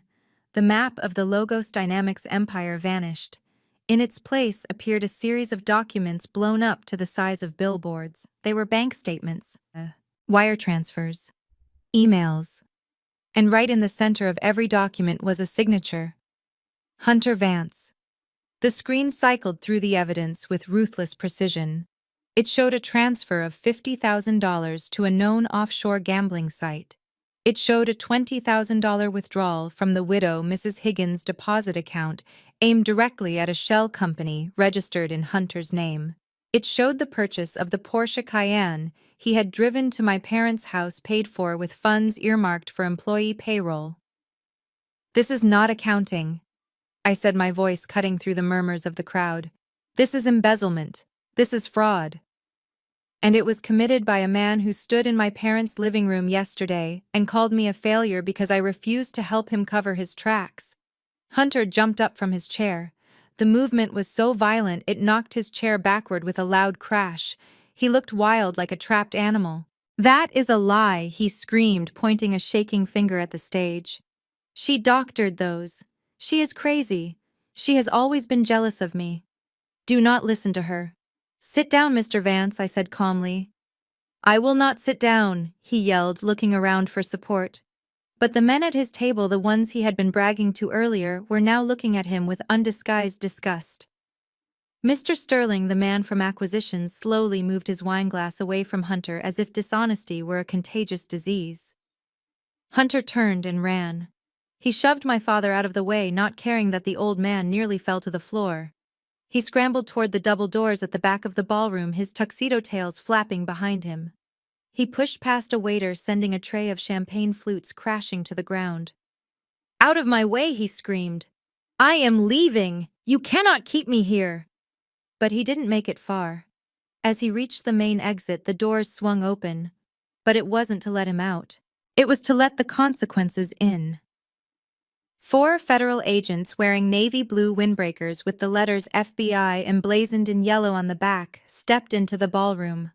They were flanked by 2 uniformed police officers. They moved with the heavy, inevitable momentum of a freight train. Hunter skid to a halt, his dress shoes sliding on the polished floor. He looked back at the stage, then at the agents, then at the side exits. But my security team had already blocked every door. He was boxed in. Hunter Vance, the lead agent, announced, his voice booming without a microphone. "You are under arrest for wire fraud, embezzlement, and money laundering. Put your hands in the air." "No," Hunter whimpered. "This is a mistake. I am the regional director. I am an honoree. Look at the invitation." The agents didn't care about the invitation. They grabbed his arms, spinning him around. Hunter struggled, kicking and thrashing, all of his false dignity stripping away in an instant. They forced him face down onto the carpet, the same carpet he had walked across with such arrogance only an hour ago. My mother screamed. It was a high, piercing sound of denial. "No, don't touch him. He is a good boy. He is innocent. Jada, tell them to stop." I watched from the stage, my face impassive. I didn't say a word. I let the scene play out. I let the sound of the handcuffs clicking shut echo through the silent room. That metallic click was the sweetest sound I had ever heard. The agents hauled Hunter to his feet. His hair was messed up, his tie was crooked, and his face was pressed against the floor a moment ago. He looked pathetic. As they dragged him toward the exit, he locked eyes with me. "You witch," he screamed, spitting the words out. "You set me up. You planned this whole thing. You invited me here just to humiliate me. You entrapped me." I signaled for the sound technician to cut the music completely. I wanted him to hear me. I wanted everyone to hear me. "I didn't set you up, Hunter," I said into the microphone. I simply turned on the lights. "You are the one who decided to steal. You are the one who decided to gamble. And you are the one who decided to underestimate the woman you called the help." I walked to the edge of the stage, looking down at him as the agents paused to let me finish. "You told me I was digging for scraps," I said softly. "But the truth is, Hunter, you were the one holding the shovel. You dug this grave yourself, dollar by stolen dollar. I just provided the tombstone." Hunter opened his mouth to scream again, but the agents shoved him forward, marching him out of the ballroom. The flashbulbs from the press pit went wild, capturing every moment of his disgrace. He was dragged out into the night, leaving behind a ruined gala, a shattered family, and a bill that was finally coming due. I looked at table 4. My sister was sobbing into her ruined dress. My father was staring at his hands. My mother was looking at the empty doorway where her golden boy had just vanished. I turned back to the audience, who were still staring in shock. "I apologize for the interruption," I said, smoothing my jacket. "But at Logos Dynamics, we believe in transparency. Now please enjoy the dessert. It is sweet. But I promise you, not nearly as sweet as justice." I walked off the stage and into the dim quiet of the backstage wings. The roar of the crowd was fading behind me, replaced by the frantic scurrying of event staff and the hum of equipment. My assistant Sarah was waiting with a bottle of water. I took a sip, the cool liquid soothing my throat. I felt calm. The kind of calm that comes after a violent storm has finally passed. But the silence did not last long. I heard the sound of high heels clicking frantically against the concrete floor, followed by the heavy breathing of people who were not used to running. I didn't need to turn around to know who it was. The smell of fear and desperation arrived before they did. "Jada. Jada, wait." It was my mother, Beatrice. She burst through the security curtain, her face streaked with tears and running mascara. She looked nothing like the arrogant woman who had sat at table 4 an hour ago. She looked old, frail, and terrified. My sister Ebony was right behind her, holding the front of her wine-stained dress, her eyes red and swollen. Mom threw herself at me, grabbing my arms with a grip that was meant to be affectionate, but felt like claws. "Jada, thank God we found you. You have to stop them. You have to tell them to bring him back." I gently but firmly removed her hands from my jacket. I stepped back, creating a physical barrier between us. "Stop who, Beatrice?" I asked, my voice devoid of emotion. "The FBI," she sobbed, wringing her hands. "They took Hunter. They dragged him out like a common criminal." "Jada, you can't let them do this. He is family. He is your brother-in-law. It is all just a big misunderstanding. I am sure he can explain the accounts. He is a businessman. Sometimes numbers get mixed up." "A misunderstanding," I repeated. "He stole $5 million, Mother. There is no misunderstanding. There is only math. And the math says he is a thief." Beatrice shook her head violently. "No, no. He is a good man. He loves Ebony. He takes care of us." "Jada, look at your sister. Look at what you are doing to her. She is pregnant. She didn't tell anyone yet, but she is. You can't send the father of her child to prison." I looked at Ebony. She wasn't pregnant. I knew that because I had seen her drinking wine all night. It was just another lie. Another desperate manipulation tactic to play on my sympathy. But my sympathy tank was empty. Ebony pushed past Mom and threw herself onto the floor. She didn't just crouch. She fell to her knees, disregarding the expensive dress she had ruined. She grabbed the hem of my pants, looking up at me with eyes that were pleading, yet still held a flicker of entitlement. Jada, please, Ebony begged, her voice cracking. You have so much money now. I saw the screen. $3 billion. You are rich. You are filthy rich. You could fix this with a phone call. You could write a check and make the charges go away. I looked down at her. The golden child. The sister who had pushed me down mocked me and slapped me. Now she was on her knees begging the scapegoat for salvation. Get up, Ebony, I said. You look pathetic. I won't get up until you promise to help, she cried, tightening her grip on my leg. Just pay the $5 million back to the company. It is your company now, right? You can just say it was a loan. You can say you authorized it. Please, Jada. If Hunter goes to jail, I have nothing. They freeze the accounts. My cards aren't working. I can't even get a taxi home. I felt a surge of disgust. Even now, in her darkest moment, she wasn't worried about Hunter's soul. She wasn't worried about the widow he stole from. She was worried about her credit cards. She was worried about her lifestyle. I pulled my leg away, forcing her to fall forward onto her hands. You are asking me to obstruct justice, I said. You are asking me to become an accessory to a felony just so you can keep pretending to be a socialite. I am your sister, she screamed, slamming her fist on the floor. Doesn't that mean anything to you? It means we share DNA, I said coldly. It doesn't mean we share a bank account. Mom stepped forward again, her face twisting from sorrow to anger. How can you be so cruel? We raised you. We fed you. Is this how you repay us? By destroying our lives, by leaving your sister destitute. I laughed. It was a dry, humorless sound. Destitute, I asked. Is that what you are worried about? Yes, Mom snapped. Hunter was the provider. Without his income, how is Ebony supposed to live? How are we supposed to pay the mortgage? I looked at them both. This was the moment. The final nail in the coffin. You don't have to worry about the mortgage anymore, Beatrice, I said softly. Mom blinked, looking confused. What do you mean? I mean you don't have a mortgage, I said. Because as of this morning, the bank foreclosed on your house. The color drained from my mother's face. Foreclosed. That is impossible. We have never missed a payment. Hunter said he was handling the refinancing. Hunter lied, I said. But that is not the worst part. Do you remember 3 months ago when Ebony needed bail money for that DUI she told you was a parking ticket? And then she needed money for the down payment on the Hummer. You co-signed a second mortgage on the house to give her the cash. Mom looked at Ebony. Ebony looked away. Well, I continued. Hunter stopped paying that second mortgage 6 months ago.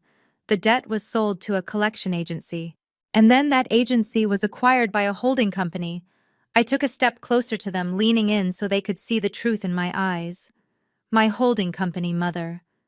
I own the note on your house. I own the debt. And since you are in default, I exercised my right to foreclose. No, Mom whispered, backing away until she hit the wall. You wouldn't. You can't. That is our home. That is where we raised you. That is where you abused me, I corrected. That is where you told me I was worthless. That is where you told me to leave and never come back. Well, now it is my turn. I checked my watch. It is 10:00 p.m. The eviction notice was posted on your front door an hour ago. My lawyers will be there at 8:00 a.m. tomorrow with the sheriff to change the locks. You have tonight to pack whatever you can fit into that rental limousine. Ebony let out a wail of despair, burying her face in her hands. Mom slid down the wall, collapsing into a heap of sequins and regret. Jada, please, Mom whispered, her voice barely audible. Where will we go? I looked at them one last time. I felt nothing. No hate, no love, just the clinical satisfaction of a job finished. I heard the bus stop on 5th Street has a bench, I said, turning to walk away. It is reliable, and it is free.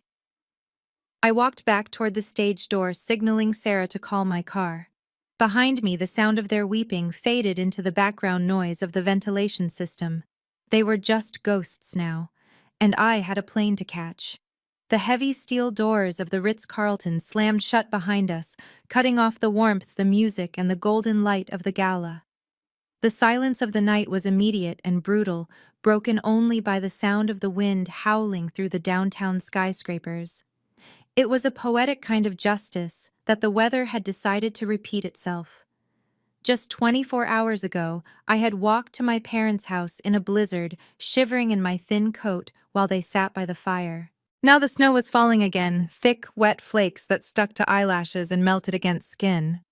But this time, I was the one wearing the cashmere wool coat over my Italian suit.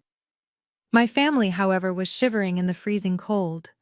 My mother Beatrice hugged her bare arms, her sequined dress offering absolutely zero protection against the Chicago winter.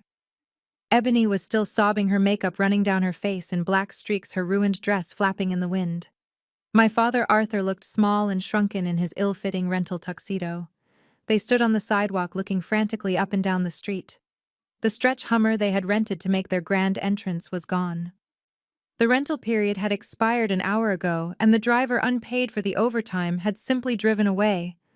There were no taxis, no Ubers, just the empty snow-covered street and the harsh glare of the streetlights. "Where is the car?" Mom shrieked, her teeth chattering violently. "Arthur, call the driver. Tell him to come back. We cannot stand out here. We will freeze to death." Dad patted his pockets, frantically pulling out his phone. He dialed a number, listened for a moment, and then lowered the phone slowly. "He blocked me." Dad whispered, his voice trembling with shock. "The driver blocked my number." They turned to look at the valet stand. A line of warm, luxurious cars was waiting for the other guests. Bentleys, Rolls-Royces, Mercedes. But none of them belonged to the Vances. They were stranded in the cold, exposed, and vulnerable, exactly as I had been for most of my adult life. I stood at the top of the wide stone staircase leading down to the driveway. The overhang protected me from the snow.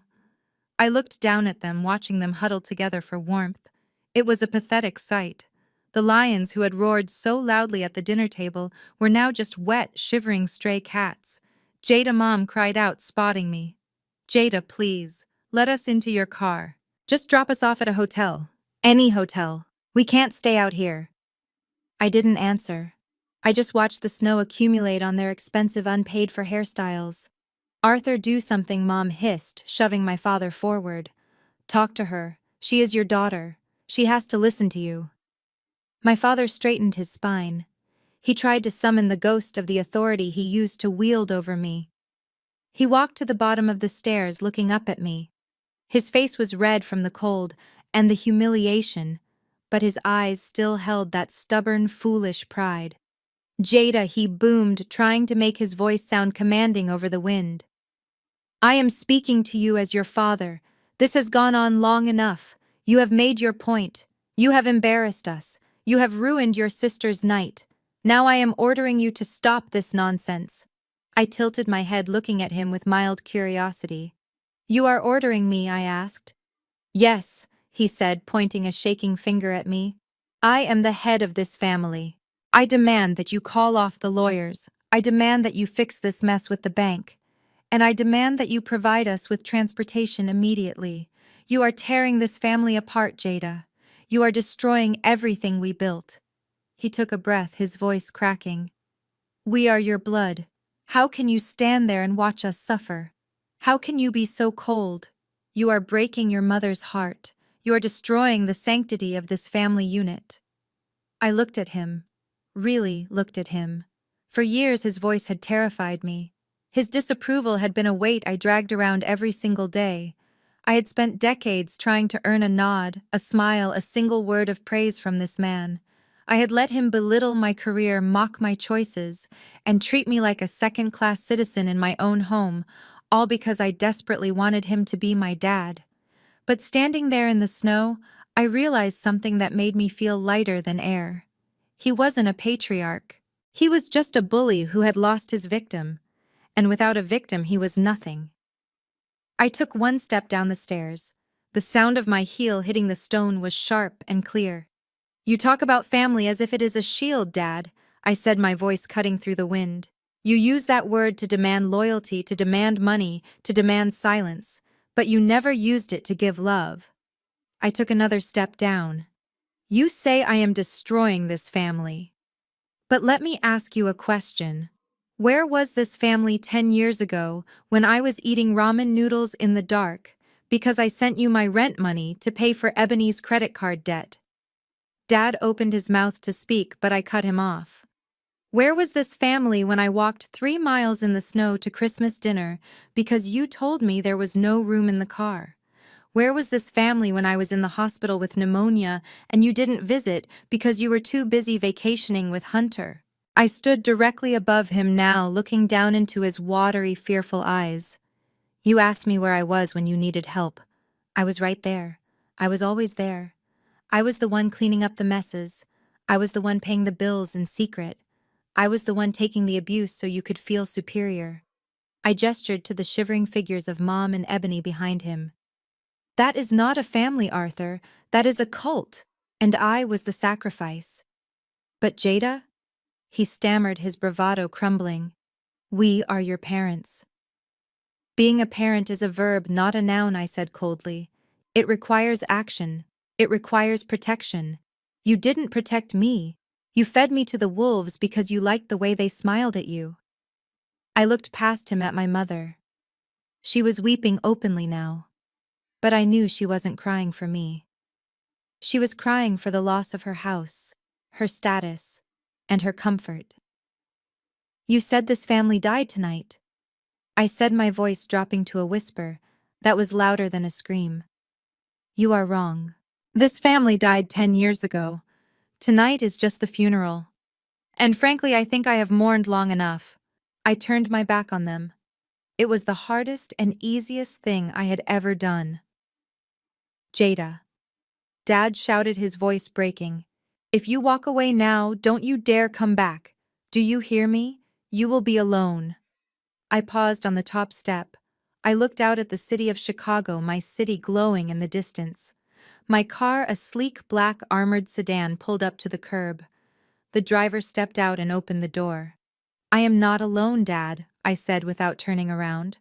I have $3 billion. I have a company that runs the world. And most importantly, I have the truth. I stepped into the warm leather interior of the car. Drive, I told the driver.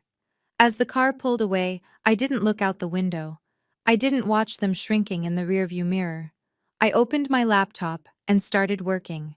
There were shipping routes to optimize.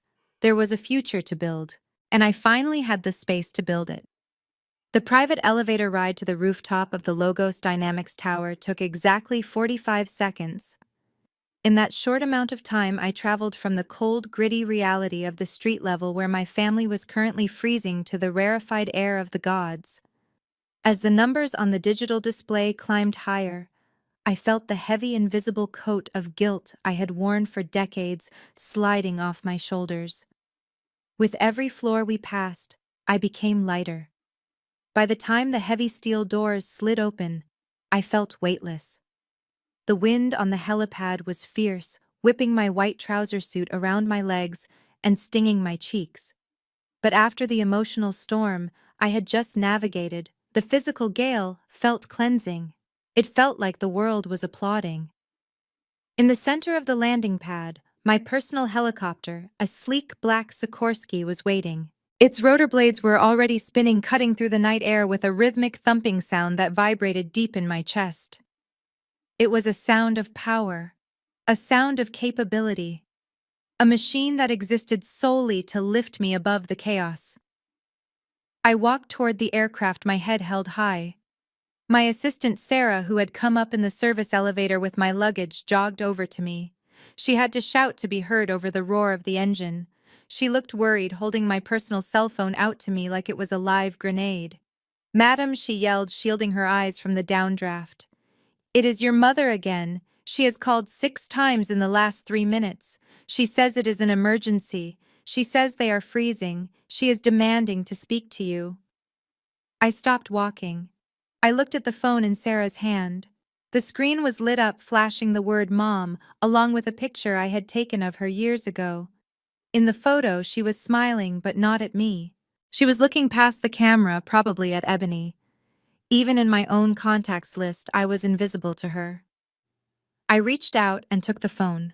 The vibration of the ringing felt like an angry heartbeat against my palm.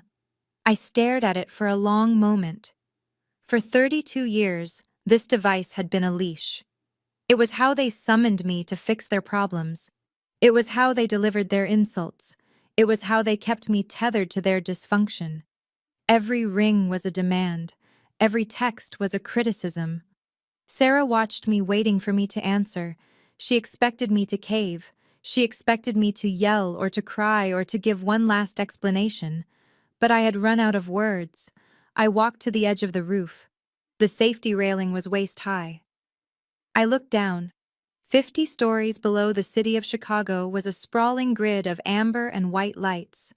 Somewhere down there in the dark canyon of the street were 4 people who had shared my last name. They were probably still arguing. Mom was probably blaming Dad. Ebony was probably blaming the world. They were small, so incredibly small. The phone continued to ring in my hand. It was a desperate, shrill plea for attention. I didn't swipe to answer. I didn't press decline. I didn't even turn it off. I simply opened my hand. For a split second, the phone hovered in the air, suspended by the wind. Then gravity claimed it. I watched as the lighted screen tumbled end over end, falling into the abyss. It became a tiny speck of light spinning down, down, down, until it vanished completely into the darkness of the city. The connection was severed, not just the call, but the obligation, the guilt, the need for approval. It was all gone, falling 50 floors to shatter on the pavement alongside their expectations. I turned back to Sarah. Her eyes were wide. "I think I lost the signal," I shouted over the wind, a small smile playing on my lips. Sarah stared at me for a second, and then she smiled back. A genuine smile of understanding. She nodded. I walked to the helicopter and climbed into the cabin. The interior was lined with cream-colored leather and smelled of success. The door sealed shut with a heavy thud, instantly silencing the roar of the wind and the rotors. It was quiet. It was peaceful. It was safe. I buckled my harness and put on the noise-canceling headset. The pilot, a former Air Force captain named David, who had been with me since the startup days, turned around in his seat. "Good evening, Madam Chairwoman." His voice came through the headset, crystal clear and calm. "Rough night." "You have no idea, David," I replied, leaning back into the soft leather seat. He checked his instrument panel, his hands moving with practiced efficiency. "Flight plan is filed. We are cleared for takeoff. Heading home to the penthouse, ma'am." I looked out the window as the helicopter began to lift off. The sensation of rising was intoxicating. The Ritz-Carlton, the scene of my greatest pain and my greatest victory, began to shrink beneath us. I could see the tiny dots of cars on the street. I could see the snow covering the rooftops. I imagined my family down there, looking up at the sky, hearing the sound of the chopper, and realizing that the sound was me leaving them behind. Home, I thought. The penthouse was beautiful, yes. But it was in Chicago. It was in the same city as the ghosts of my past. Suddenly, the idea of going back there, of being anywhere near the toxicity I had just escaped, felt impossible. I didn't want to be in the same zip code as them. I didn't even want to be in the same time zone. "No, David," I said into the microphone. "Cancel the flight plan to the penthouse." David paused, his hand hovering over the controls. "Change of destination, ma'am. Where to?" I looked at the horizon. The night sky was endless, vast, and full of stars that were usually hidden by the city lights. But up here, I could see them all. The world was huge, and for the first time in my life, I was free to explore it without asking for permission. "Take us to O'Hare Private Terminal," I said. "Have the Gulfstream fueled and ready for immediate departure." "Copy that," David said, banking the helicopter smoothly to the left. "The private jet." "And what is the destination for the jet, ma'am?" I thought about the painting that hung in my office, a watercolor of the Seine at twilight. I had bought it years ago as a promise to myself. A promise that one day I would go to a place where nobody knew my name, where nobody knew my history, and where I could just be Jada. Paris, I said. Paris, France. David asked, a hint of surprise in his voice. Yes, I said, watching the city lights blur into streaks of gold as we accelerated. It is Fashion Week. I hear the spring collection is beautiful this time of year. And David, tell the flight attendant to open a bottle of vintage champagne. I have something to celebrate. As the helicopter climbed higher, leaving the skyline of Chicago behind, I took a deep breath, my lungs filled with cool, recycled air. But it tasted sweeter than anything I had ever known. I looked down one last time. The city was just a glowing patch on the dark earth now. My parents, my sister Hunter, the house, the debts, the insults, the slap. They were all gone. They were microscopic. They were yesterday. I turned my head forward, looking into the darkness that lay ahead. It wasn't empty. It was a canvas. And for the first time, I held the brush. The helicopter soared into the clouds, cutting through the turbulence and breaking out into the clear, calm night above. I closed my eyes and smiled. They told me I would never own a car. They were right. I didn't need a car. I had wings, and I was never coming down. Jada's journey teaches us a powerful truth. True power does not need to roar. It often moves in silence. While her family was consumed by the appearance of wealth, Jada mastered the reality of it. We learn that our worth is never defined by those who refuse to see it, even if they share our blood. Walking away from toxicity isn't a sign of weakness. It is an act of supreme self-respect.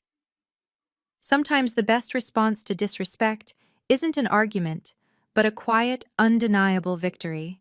Success is the best revenge, but peace is the ultimate freedom. If you believe in moving in silence and letting your success make the noise, hit that like button and subscribe for more stories of sweet justice.